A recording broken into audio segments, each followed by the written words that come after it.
Good evening all. Welcome to another DADDYD Supercoach 2020 videos. This one is going to be a video on some injuries.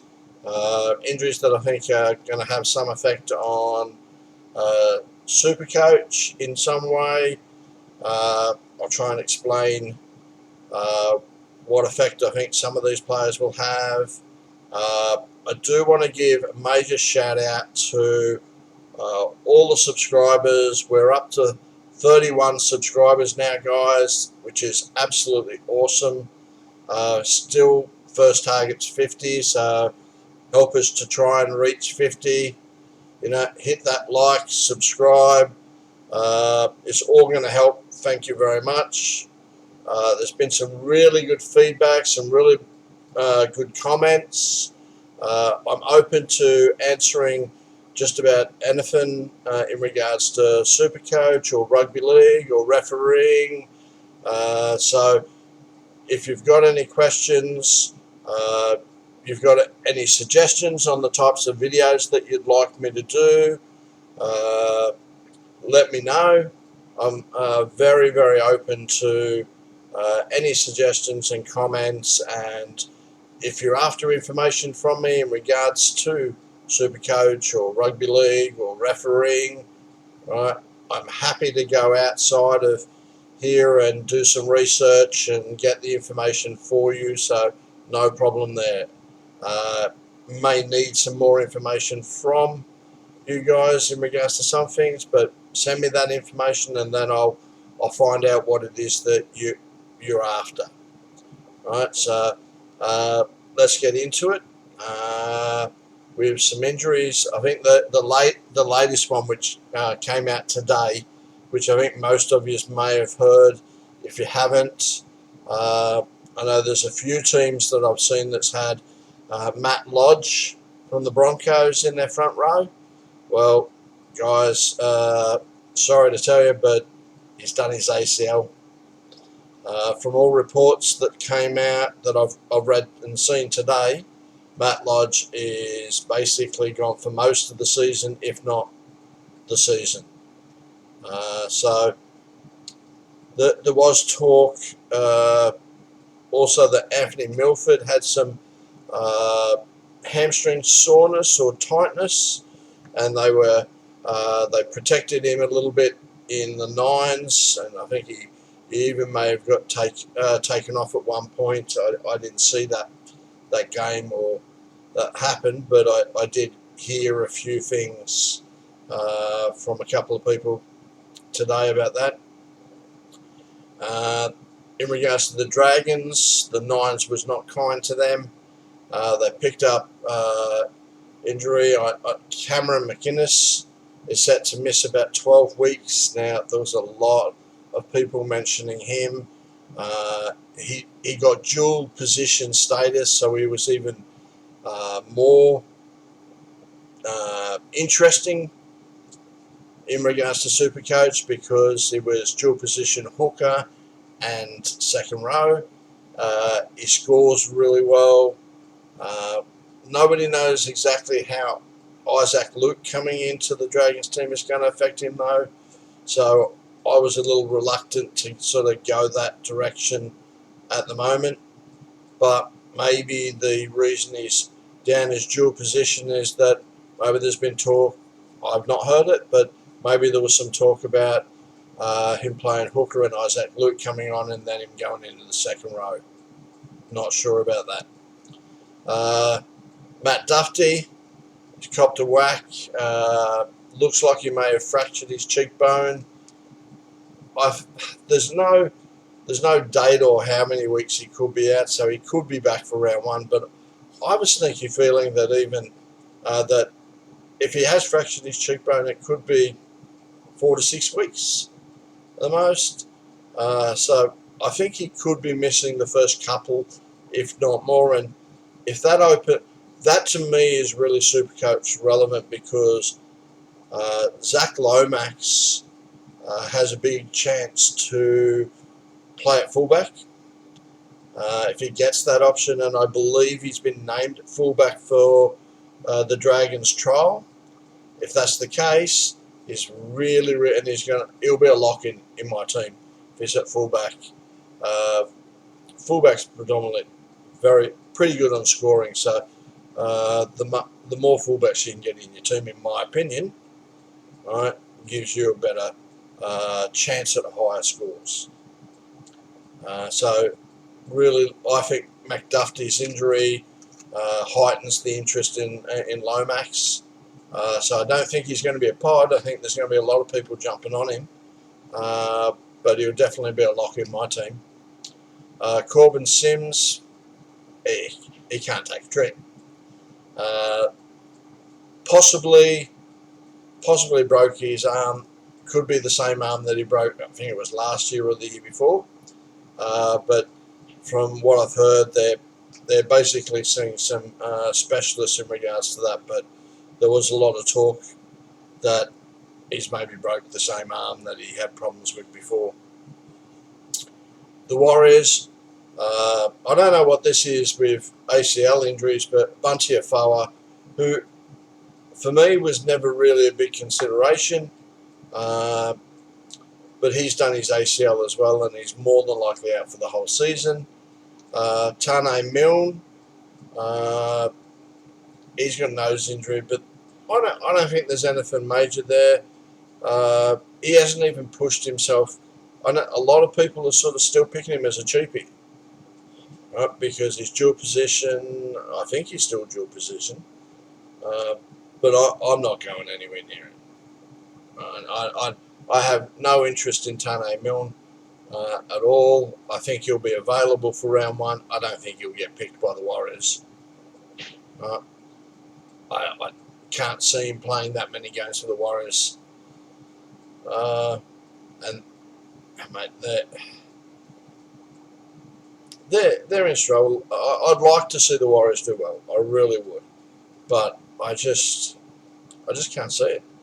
For me, if I was doing team predictions, the Warriors would be down in the bottom three for me this year. I think there are a lot of teams who have strengthened, whose young players have got a little bit more NRL exposure last year, who I think is going to do, who's going to improve. Right, doggies. I think they're going to improve. As I said before, I'm very optimistic. Maybe foolish, but I'm optimistic. So moving on to the Cowboys, Josh Maguire has done his knee. They're saying that they only think they'll be out for the maybe first or second round, maybe back for round 2 or 3. But for me, it's Josh Maguire's injury, sort of, and also the way, what's his name? Karen Hess.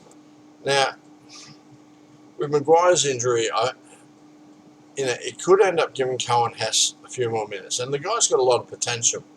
And he hasn't lived up to it. He had a quite poor season by anyone's standards last year. He's a player that I'm definitely keeping an eye on. He's fairly cheap because he didn't have a good season last year. I think he possibly could be a pod. But he could be one of those players that starts off as a pod, but a lot of people jump on, being really cheap. Especially that a lot of people are going to keep an eye on some of these players over the trial games and see how they go. He's a player definitely that I'll be keeping my eye on. So, Seagulls, they've got quite a few injuries. Some players I don't think which is Supercoach relevant. Morgan Boyle, I don't think, it looks like he'll come back. Most of their players are due back either through the trials or round 1. Right, so I don't see a major problem there. The one Taniela Paseka, He's a big unit. He started to come on. Some of the games he played, he reminds me a little bit of an in-between of Jason Tamalolo and Nelson Asafa-Solomona. And the fact that he could have been a fairly cheapish player that, because they're quite thin, in regards to squad, Manly. I don't think they'll do as well as they did last year. All right, so there were Jake Travojevic is another one. Saying early rounds, but there's no definite.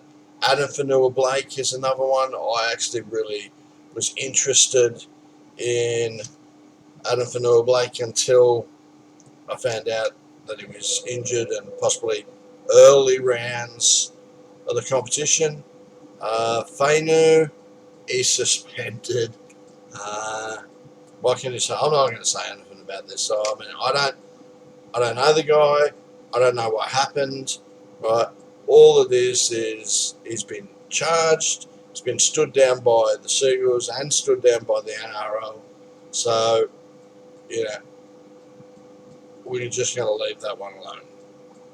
The Sharks, you got Bronson Cherry. He's got a bit of shoulder injury. They reckon round one, but shoulders are tricky.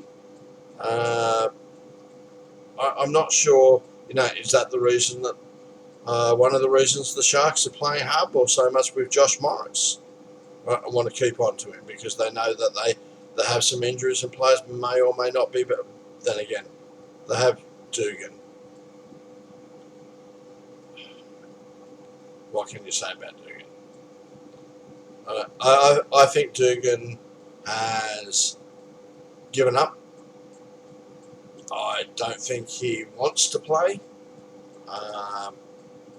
The injuries may be a reason for him not wanting to play, but I don't think I don't think the injuries are preventing him from playing. I think mentally he's preventing himself from playing. But yeah, I can't see that working out well for either side, to be honest, with the Josh Dugan thing. Now the Titans, Fedawaka, he's got a bit of a wrist problem, hoping he's going to be back for round one, especially with Ryan James being out another ACL. Redid the same ACL that it was coming back from. So he's gone for another season, you'd say. I can't see him coming back this year. John Bateman's had some surgery on his shoulder, so at the moment all reports are saying indefinite, so there's no date or time on when they're looking for him to come back. The Rabbits, you got Braden Burns, but all their players Braden Burns, Liam Knight, Cody Walker, they're all around coming back in the trials. So they should be, for the regular season, they should be back. So Liam Knight interests me. He's another pod that I'm interested in. I'm going to have to make some major changes to my team. Right? And I will do another video on redoing my team closer to the season starting. Right? Because there's no point in going back, because you go and change player and then you change your mind. Right, closer to the start of the season, I will do another video on my final team before round one. All right, so hold on to that. And any suggestions in comments or anything, love it. Put them in there. Right, I may use them, I may not. Right, as I say, you may use some of the stuff that I say and the opinions I have on things, and you may not. That is totally awesome. No problem with that whatsoever. Now, the last team that I have some injuries in regards to that. Obviously, there's other players injured in teams. I just didn't see them when going through this as Supercoach relevant. Right? Now, the injury to the player, and that player may not necessarily be Supercoach relevant, but in my mind, players like when we were talking about Josh Maguire, right? He's never been a big Supercoach scoring player, but I think he opens up minutes, right, for players like Cohen Hess. So to me, that's where he became Supercoach relevant. Right? Uh, who else? Bronson Cherry. You know, he's Supercoach relevant. Now, if he's back in the side and the Sharks are playing well, he's got the speed. You know, he can score big in games. Ryan James was a cheap player. A lot of people were looking at. You know, he was coming back from injury. He scored well in Supercoach previous to last year. You know, done his ACL again. So, from what I was concerned, he was Supercoach relevant. Jacob Little is Supercoach relevant because he's going to be out most of the season. The Tigers don't have too many backups at hooker. Right? Now, the NRL have just blocked or knocked back, or whatever word you want to use, the swap deal that they were going to do with Melbourne in regards to Matarosky and Harry Grant. So, at this present moment in time, that swap deal or loan for 12 months is dead in the water. It's not going to happen. So that's going to affect my team, because I was really hoping on that sort of thing happening, to go with two cheapies that I thought would get 60 odd minutes a game, right, and build me up some cash to then maybe go a cheapie and Cook or Smith. Well, that ain't going to happen. Right, so at this present moment in time, it's dead in the water. It's not going to happen. So we've got to keep an eye out on who's going to fill in for that hooker's position. There are talk, or a friend of mine at work was reading a report that they're still going to try and get the Tigers are still going to try and get Harry Grant underneath their Surrey crap on loan, right, for 12 months. Whether they're able to do that, I don't know, but I will be keeping my eye out for that, and I'll let you guys know. Alright, now, that's all I've got for you for tonight, guys. Thank you very much for your time. I know it's a shorter video, right, but as I'm getting more used to some of these programs and YouTube and other things, and I start to try and improve the quality and some of the videos that I'm providing. Right, so that's the aim, that I can provide you with not only better quality videos, but the best insight possible that I can give, right, at a high quality. Right, so that's what we're trying to do. So bye for now from Daddy D. Remember to try and hit that subscribe, like, and whatever else is on there. See you again soon. Bye.